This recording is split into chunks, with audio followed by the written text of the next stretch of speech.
السلام علیکم میرے عزیزان من، کبھی کبھی کچھ حقیقتیں بڑی خوبصورت ہوتی ہیں جو بظاہر دیکھنے میں بے معنی سی لگتی ہیں۔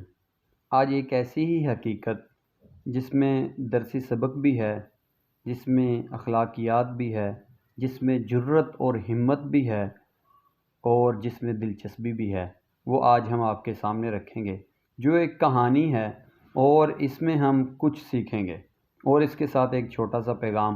بڑی ہی دلچسپ کہانی ہے، آئیے ہم سنتے ہیں، دیکھتے ہیں۔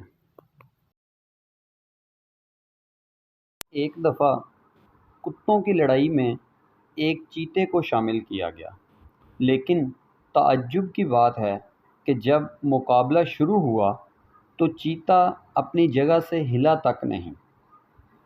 کہتے ہیں کہ کتا اور باقی اس کے ساتھ باقی کتے اپنی پوری قوت سے دوڑ میں مقابلہ جیتنے کی کوشش کر رہے تھے، جبکہ چیتا خاموشی سے بیٹھا ان کی دوڑ دیکھ رہا تھا۔ اور جب چیتے سے پوچھا گیا تو اس نے چیتا مقابلے میں شریک نہ ہوا تھا، خاموشی سے بیٹھا کتوں کی دوڑ دیکھ رہا تھا۔ اور جب چیتے کے مالک سے پوچھا گیا کہ چیتے نے مقابلے میں شرکت کیوں نہیں کی، تو اس نے اس کی شرکت نہ کرنے کا بڑا دلچسپ جواب دیا۔ وہ جواب کیا تھا؟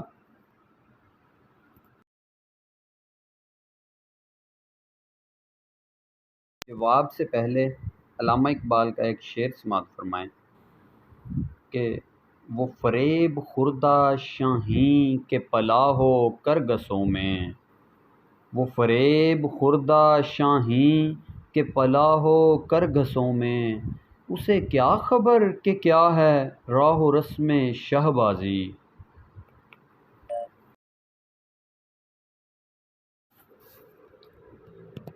ایسا شاہین جو کرگس کے درمیان رہ کر پلا بڑا ہو، اسے شہبازی رسم و راہ کا پتہ نہیں ہوتا، وہ دھوکے میں رہا ہوا ہے۔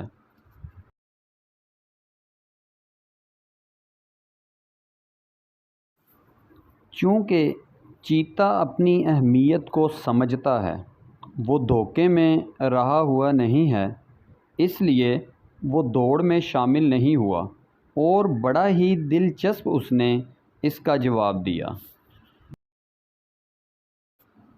جب چیتے کے مالک سے پوچھا گیا کہ چیتے نے مقابلے میں شرکت کیوں نہیں کی، تو اس نے دلچسپ جواب دیا کہ کبھی کبھی خود کو بہترین ثابت کرنا دراصل اپنی ہی توہین ہوتی ہے۔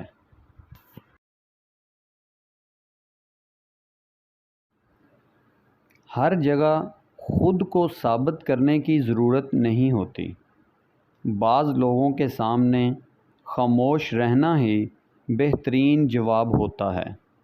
کتے کے ساتھ کتے دوڑتے ہیں اور شیر اور چیتے نہیں۔